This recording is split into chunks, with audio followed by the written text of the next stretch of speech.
Состоялось пленарное заседание правительства Якутии. На текущей неделе предстоит ряд крупных мероприятий. В первую очередь празднование Дня Республики, который отмечается 27 апреля. Правительству необходимо обеспечить проведение праздника на высоком организационном уровне. В частности, состоится вручение премии «Человек труда».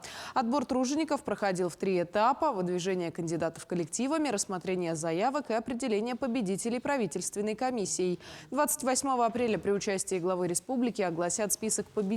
Также Айсен Николаев заслушал доклады членов правительства по курируемым направлениям, в том числе по закрытию автозимников, северному завозу, зимовке скота и лошадей, обеспечению социальных выплат и другим вопросам.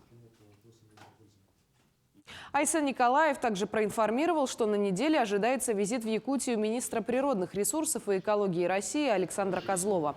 Федеральный руководитель проверит готовность к прохождению паводкоопасного периода и пожароопасного сезона, а также проведет большое совещание по вопросам недропользования. Известно, что во время весеннего паводка будет организовано дежурство на 46 гидротехнических сооружениях с привлечением спецтехники. Также создается аварийный запас грунта и идет очистка сооружений от снега и льда. Между тем, по пожароопасному периоду в Якутии уже согласован сводный план работ. Так, штатная численность лесопожарных формирований сегодня составляет 1203 человека. Глава Якутии обратил внимание и на санитарную очистку Якутска. По его словам, с 29 апреля по 1 мая в столице республики пройдет общегородской субботник.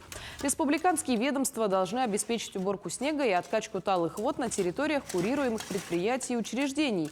Особое внимание следует обратить на объекты образования. Руководителям необходимо обеспечить личный контроль. Первому вице-премьеру Дмитрию Садовникову Айсен Николаев поручил координировать эту работу до полного решения проблемы.